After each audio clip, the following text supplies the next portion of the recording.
Hi, everyone. This is Rick Braswalis, and there is so much good that people in the fantasy football world are doing each week. I hope to spotlight charity leagues and events, and in the process, encourage others to give back.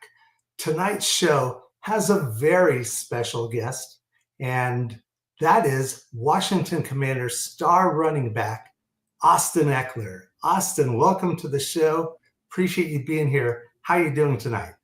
Yeah, thanks, Rick, for having me on. I'm doing wonderful. Just enjoying the last few days of this recording anyway of off season before we head back to training camp. So it's that time of the year where the excitement is back for football, and fantasy is also in that mix as well. So it's a great time of year. Great. And as you can see from the stream of people in the chat, we've had a bunch of people very interested in getting a chance to learn more about you, your foundation, and your charity leagues. Before we get to the charity stuff, I thought it'd be great if we could just get a little bit of information on you. And so first, why don't you tell us a little bit about your background, where you're from, where you were born, how you got into football. Absolutely. My background's unique. I guess everyone's background's unique. Well, my background started from Colorado. I'm actually from a small town in Colorado called Eaton, Colorado. Went to Eaton High School and grew up on a ranch. Really didn't grow up watching traditional sports like professional sports or anything like that. Really grew up watching bass fishing and bull riding, if you can believe it or not. And so my introduction to traditional sports was definitely when I was younger, but that was more so as my little getaway from the ranch life of taking care of the horses and cows and things like that. And when I started to get a little bit older, football became my best sport. I still played 3 sports in high school just because I loved to compete and I loved to be active in the sports world all around. And then got a scholarship to a Division II, small, tiny school out in Western Colorado, and went to Gunnison. Shout out to the Mountaineers. And actually, I was the first person from there to go to the NFL. So no one from that school had ever gone to the NFL. And actually, when I was there, I didn't think I was going to be the first one to go to the NFL, actually. So for me, I was really focused on the business world, getting into the oil and gas space is where I was kind of focusing on and looking to get into real estate as well. And my junior year of college, my head coach came to me and said, Austin, you have some scouts that are asking about you and interested in you. And for me, that was like who are these people? And sure enough, ended up getting an opportunity and really immersed myself into that space of getting into the professional space and started looking into it more. And that kind of kicked off the rest of my career and kept that same energy even now to this day. It must have been awesome coming from that sort of a background to be able to get through a small school and get then all the way up into the NFL.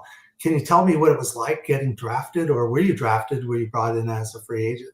Yeah. So what I've learned, you mentioned, pretty, just a long journey there. For myself, I would say what I've learned is that the same principles that I pretty much that were instilled in me when I was young, as far as continuing to work, continuing to take advantage of your opportunity, no matter what it is, still applies to this day. And that's how I was able to progress through all of the levels to get into the NFL. And so for me, I was undrafted. So I went to a small Division II school. So kind of, went the smaller route and didn't have a lot of, competition was kind of the question when they were recruiting me to the NFL. Like, well, he's not really playing against, a high, quality of competition. And also, why is this kid at a Division II school? Like, is he getting in trouble? Is he a knucklehead? Does he not have good grades? None of that was checking out. I was just a smaller guy coming out of high school. One thing that couldn't measure about me, though, was kind of my heart and everything that I put into the things I'm involved with that has allowed me to continue to take advantage and maximize what I've had. And so I went undrafted, was 6th string on the depth chart with the Chargers. They gave me the opportunity, ended up making the team from special teams. And still my favorite stat to this day, I'd never played special teams, so I got to the Chargers. But my first year when I made the team, I actually led the entire NFL in tackles on punt. And that's my favorite stat, not because it's the flashiest, but because it was kind of that prove it to myself moment that I can belong and I can make it work at this level, because I treated this opportunity like my life depended on it and put a lot of pressure on myself to make it work. And what a great personal story. And I'm sure as you're working with youths today, it must just give them a lot of inspiration that you don't need to go to a big school. You don't have to be a a high draft pick, but you can make it into the NFL if you work hard enough and you focus. And that That's would be that's great. the truth. I want to ask one question because I'm looking in the background there and I'm seeing what looks like a drum set. Oh yeah. Music. Oh yeah. Got the drums. So the drums, Guitar too. Good. my wife plays the drums. My celebration in the end zone, the 73 times have been, I hit the electric guitar. So that's like my signature thing. So I've been playing the guitar for a while now. And we got like the 2-man band. Our band name is Inevitable. So it's like a rock metal band. And we have a good time out here for sure. Oh, I'm going to have to watch your end zone celebrations now when you score this season. This is a fantasy football show after all. So I hope you don't mind me asking a couple of fantasy football related questions. So first of all, I have to ask, do you play fantasy football? Absolutely. I've played for the past 4 years now. And so my actual introduction to fantasy football was in my second year. So my first year, I played a lot of special teams and then really started to get a lot of interest from people in the fans about, hey, you're on my fantasy team. Like, I love like you and my fantasy. Obviously, you get the people that needed that one more yard too that are in there too. But ever since I started to see how big the community and passionate the community was, I always ran my own leagues and would play with fans and people would be able to join and things like that.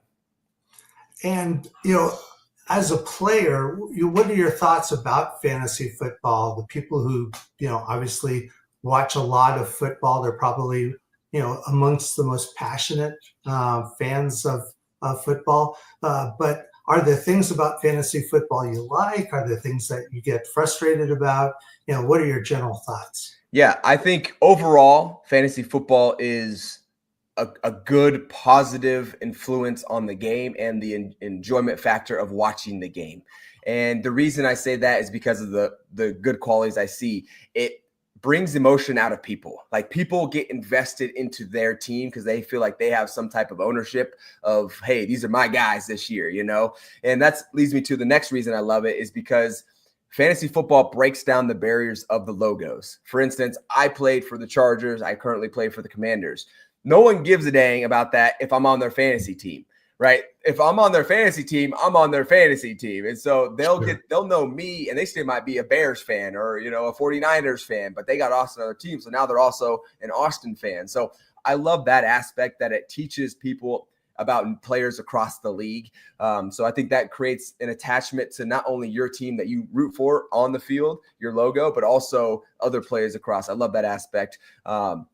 The emotional part is also the best and the worst part. It's good because acting on emotions typically is extreme on both sides. Like, I've had people that want to marry me and send me money and do all this stuff. Then I've had the people that are like death threats and like, bro, like I needed that yard, like all these other things. So, it's the emotional attachment that makes people really passionate, which is great. But there's a little toxic side as well, which I get. And so being in a position where I understand that, especially being kind of relevant in the fantasy world for the past 7 years, I've learned to tune it out and just look at the positive. And it's been mostly positive, I would say. For the most part, I've done a good job. I feel like holding up my end of the stick on fantasy in the fantasy space. So those are my thoughts on fantasy. And I overall think it's 100% positive. As someone who plays and then also plays fantasy football, do you think that there's a lot that you then bring into fantasy football in choosing your players or choosing who you're going to start on any given week? Do you get any insights from your own playing? Well, so I have my perspective as a player, and I can relate to the players a lot more than people that aren't playing can relate to the players, because I kind of see how locker rooms work. I have connections to other people that are actually playing. So I can't ever play for like money or anything like that. So like, even though I might know a situation better than the public does, it doesn't really benefit me because I'm just playing for bragging rights. But if I know that, hey, this player is, going into a good room where I like their offensive coordinator, because I used to play for that coordinator, and now I think they're going to mesh well. Like, I'm definitely using that to my advantage and picking up, what I think is sleeper players. So yeah, for me, I'm using all the strategies I possibly can and the advantages that I can as a player to draft my fantasy team. And also, I always got to get myself as well, because that's the only thing I can ever control in fantasy. So my number one overall pick, regardless, my role has changed over the years from number one. Now I'm splitting with Brian Robinson. I don't care. I'm still picking myself number one overall. There you go. And I guess I could ask one more question about fantasy football, but in the leagues you're in, do you typically win? Have you had any championships? I've had 4 leagues last year. I missed the playoffs in all of them. So typically win. I mean, the league. Oh, so disclaimer: the leagues I play in are 16-person leagues. So these are cutthroat leagues. These are tough leagues. If you get your 1 or 2 hurt, it's probably a wrap for you, because there's not any other backups out there, because 16 people leagues, it's dry. Like, you're talking third strings. I'm picking up people off the waivers that I'm hoping just get me 1 point, type of thing late in the year. So it's competitive. I've won twice, but it was back early on in my career. And so, yeah, it's tough times. And also, I'm probably not as dedicated as some of the fans are. Yeah, I might have some insights because I know players and things like that, but I don't know the league like a lot of fantasy people do. Sure. And Bill Underwood in the chat asked a great question. We've been doing a lot of Scott Fishbowl leagues and live drafts recently. I just, in fact, coordinated the Houston live draft this past Saturday. Are you in Scott Fishbowl? Are you aware of it? Yeah. Get into it. Well, I actually met with Scott about 2 weeks ago. So Scott was out. He had like their Vegas, or maybe it was a little bit longer than that, but he was doing. It was in Vegas, yeah. Yeah, I'm in the Las Vegas. I live in Las Vegas during the off season, and so I was with Scott a bit ago, and we actually just met up and just chatted. I haven't actually participated in the Scott Fish Bowl, but where I'm looking to take charity draft. The leagues I'm doing with the NFL players is definitely in that range of a bigger magnitude. So I've been looking to him for some strategy and some guidance on how to continue to scale the fantasy community. Okay. And enough about the fantasy football talk. We'll jump more into the charity work. And first of all, I'd like to ask you about your Austin Ekeler Foundation. So yeah, in fact, we'll pop it up on the screen for folks to be able to see. That's the website. Why don't you tell us what led you to starting the foundation, how long you've been running it? Yeah, so the foundation has been around for about 5 years now. And really what we've been looking to do is implement tangible resources back into the community. And as you can see, the weight room there, one of the projects that's been kind of dear to my heart is instilling new weight rooms into high schools that have had beaten down, worn down weight rooms that have been in dire need of a renovation. And I love this project because I think there's a ton of transferable skills from the weight room to real life, pushing yourself mentally, working together, overcoming, self-doubt and pushing through and enduring. And so for me, I'm like, let's focus on that. We also do washers and dryers for, different communities that are more lower income communities, backpacks, school supplies, football supplies. So things you can touch that can give you an opportunity to hopefully have a chance to be a better version of yourself. Awesome. And both my wife and I both were born in San Francisco. And I see that you did some work, or the foundation did some work with Balboa High School. Correct. So yeah, we renovated their weight room. That was our most recent project. Yep. And was that a project you also worked with Christian McCaffrey as his foundation as well?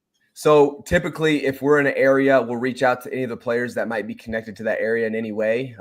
There's Juju Smith-Schuster in there. Jarrell Casey's in there as well. So we have a lot of guys that we've been connected to that we can bring in to these projects. So it's been awesome to connect with people around the league.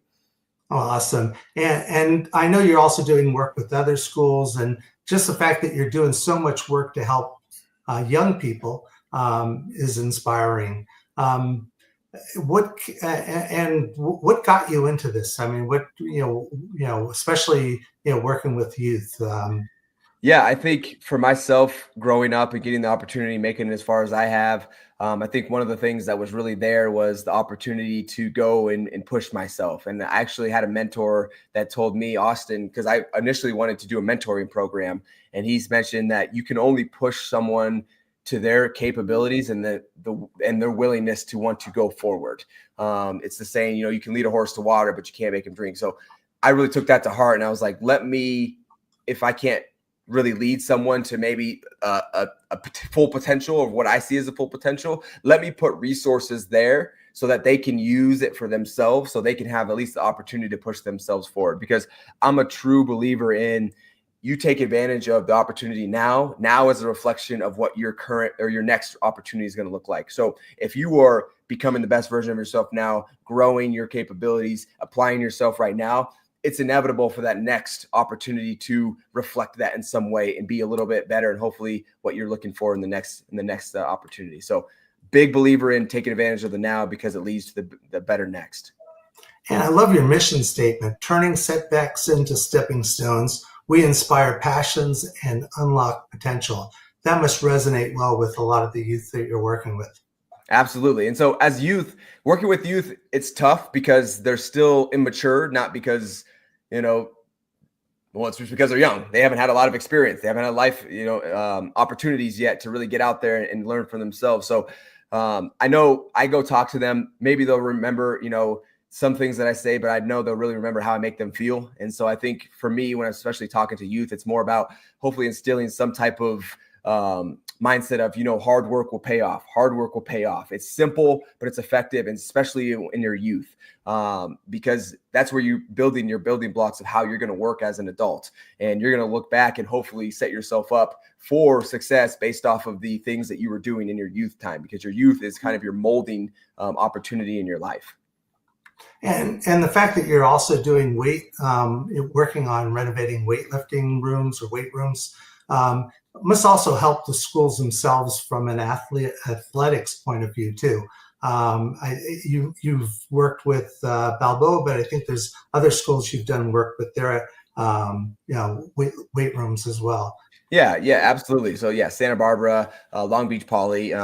Here's the thing: when it comes to athletics, when it comes to the weight room, like I mentioned already, there's so many transferable skills, not only just for from youth to real world, but also it helps with all the athletics, because, hey, here's another opportunity. Hey, we have new equipment. Hopefully people are even more motivated to be involved because there's a nice opportunity. There's nice things for them to use. And that can be more encouraging than seeing a weight room and it's broken and the floorboards are torn up, which is a lot of these weight rooms that we go into. The weights are falling apart. There's rust on the bars. And you're like, oh, like that's not as great. That's not as appealing to go. And you're not getting excited about that as much, unless you're, just really dedicated to your sport. So hopefully encouraging new people to want to go and try that out. Like, oh, that's a nice shiny object, especially young minds. They need things that are flashy in these worlds, short attention span. So really playing into the fact that there's a lot of young people, and hopefully we can help them take advantage of this stuff.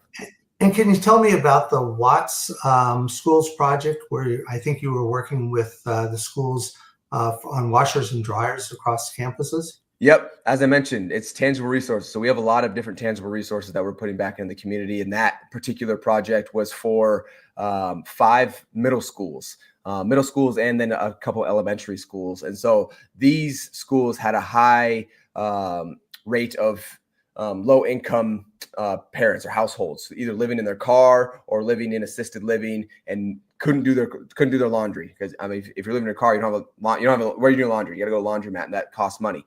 And so what we did with the Watts community was we went and implemented washers and dryers into the schools. And so that way parents could go bag up their kids' clothes, and then the kids could bring it to the school and they could actually wash them, or the parents could come afterwards and wash their clothes at school. So it was a program to try to help just continue to put resources that should be common, that aren't necessarily common in some places, and make that a project that people can actually just to go and take advantage of. Well, another thing, I know a lot of people, and we've mentioned it a few times, but they're going to be really interested in the charity fantasy football leagues that you run. And so I'm going to also share that screen as well. But why don't you tell me about the leagues that you're running? It seems like you've been doing it for a couple of years for your own foundation, your own leagues. But why don't you tell me a little bit more about the leagues and what's different this year?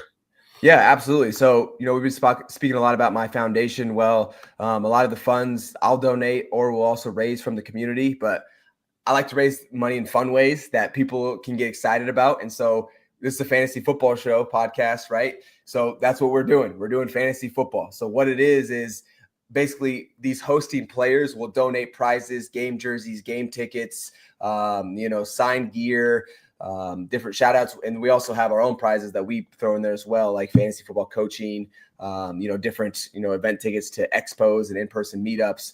And so you can join one of these leagues and compete for all of these prizes, and all of the money that is accumulated goes to the charity of choice. So think like My Cause, My Cleats that the NFL does every single year. And this is the fantasy football version of that. So all the funds will go towards either their foundation or whichever one they choose. And it's a great way and a fun way to raise money, but also gets a lot more people involved in the causes that these players are doing. Since we have a lot of guys across the league that are doing some awesome things, we have a platform and guys are absolutely utilizing that. And so this is another way to kind of bring more exposure to that, because it takes a community, it takes people to help people. And we have guys that are doing that. But again, resources are the thing that we also need to continue to contribute to these. And this is a fun way to do it. Oh, and it's great. And they look like they're a lot of fun, but really some really cool players that you're working with and helping them support their own foundations, which is awesome as well. Absolutely. And we'll touch on how people can get a hold of you or how they can actually get to the charity leagues themselves. But one of the questions I had was, you've done so much work already with your foundation. What do you hope for the foundation for the future? Any plans you've got going forward with the foundation? Yeah, we want to continue to establish ourselves in the weight room space. We want to kind of branch out. Most of our projects were in California because that's where I was based for the first 7 years of my career. And now we want to continue to go nationwide. So that, again, takes a lot of infrastructure of human resources, operation resources, and ourselves just having the want to and the people in place that are willing and able to do these types of projects. So it's a lot of building, but it's a lot of anticipation to bring this project across the world, starting with our nation, but then continuing to branch out into other regions as well. So we're looking for new partners, looking to partner with some, like we've talked to like Gold's Gym, other types of gyms, things like that. So we're in the position to really bring this project and help out a lot of young people across the nation and hopefully help them become a better version of themselves. Oh, awesome. And, I've been doing this show now. This is the 23rd episode of different fantasy football leagues or events that are going on. And not just here in the United States, but worldwide, since football has really become global and fantasy football as well is also global. But one of the things I ask each guest, and I hope you can share some advice as well, is what advice would you give someone who is interested in either perhaps starting their own fantasy football charity league or charity event? I know it takes a lot of time and effort and sometimes a little bit of money, but what advice would you give people? Yeah, I think with any project that you're wanting to do for a long time, there's going to be a lot of learning curves. So don't expect to get it perfect at the very beginning. Every person that signs up, I actually send them a personalized video myself to ask for feedback. Like, what do you like? What do you not like? So just know it's not going to be perfect at the beginning. People are going to like your rules. People are going to want better prizes. People are going to say it's too expensive. People are going to say all of these different things. But I think what it comes down to is you being consistent and being able to be agile. Just know if you're starting a fantasy football community and a fantasy football charity, that you're going to want to make sure that it's forming to what people are wanting to do. That's going to keep people around. It's going to keep people invested. And that comes down to the prizes. For instance, we do weekly prizes. Every single week, you're competing for something. If you're like, for instance, week 1, there's the backfield boom. If your 2 running backs score the highest out of anyone in the league, you win a prize. And we have a bunch of sponsors for those prizes. So this is something we've been doing for 5 years. So we've had a lot of feedback. That's one of them. You can take that one, do some weekly giveaways and stuff like that. So just know to take in a lot of feedback. And I think that's what's really going to help you have a successful league over the few years. The first year, just continue to be a sponge. And then I think you'll be on your way to being a successful charity fantasy league. Awesome. Well, Austin, I really do appreciate you coming on the show, sharing both your personal story, also the story of your foundation and the details about the great work the foundation is doing, as well as the charity leagues. If people wanted to contact you or your foundation, where would they go to get more information? Absolutely. Yeah. If you go to Austin Ekeler Foundation and you can search it on Google or austinekelerfoundation.com, you can actually find us. And then, with the charity drafts, you can check those out at charitydraft.com or just type in charity draft. We have 20 players on there right now. So it's an opportunity for you to go and check some of the prizes that we have on and some of the causes that we're going to be impacting here this season. And remember, it's a fun time. You get to actually play. You're playing in these fantasy leagues, and it's competitive because a lot of people are playing. They want these prizes too. So it's a great time, and we have some unique things. For example, like if you sign up, like for mine or any league, you'll automatically get a signed poster from us. So we'll be sending you a signed poster. You also get a fantasy guide from Matthew Barry. So he's actually doing also an hour coaching call just from signing up. So check it out. We have a lot of great things going on over there at Charity Draft, and would love to have you participate and hopefully have something that you can look forward to every year. Awesome. And folks who are watching, in the YouTube description, there are links both to the foundation as well as to the charity leagues. So hopefully you could easily be able to get more information, or hopefully join one of the leagues, because they do sound like a lot of fun. Austin, I really do want to thank you for taking the time to join the show, share your information, give people inspiration about both your own personal story and also this great work that you and your foundation are doing. This has been kind of a highlight show for the Give Back show. So really do appreciate you being on here and sharing your story. Absolutely. And I want to say thanks to everyone in the chat. I got the chat up over here. I see Joe, I see Bear, I see Sniper Mel, I see everyone over here. So shout out to all of you guys. Appreciate you guys supporting our man Rick over here. Hopefully it's some more great shows here to come. Oh, great. And so this is the last show for the Give Back show. We're going to be taking a hiatus, but it's been an honor and a privilege for doing these shows, meeting so many people like Austin over the course of the last 23 episodes. I'm actually going to share just a slide that lists off all the different people that have been guests. And hopefully this will be a great reminder for everyone that there are some great charity leagues and charity events that I'm hoping that you're already involved with. If not, please reach out to me and I'll go ahead and provide you all the contact information. But it's been such a pleasure and an honor to be on the show and helping shine light on some of the great work that different people are doing in fantasy football. So hopefully, this has been something that you all be able to take and learn from as well. So in the future, I hope that y'all remember to be good, do good, and always give back. And good night, everyone. And thanks again, Austin. Thanks for being on the show. Absolutely. Thank you.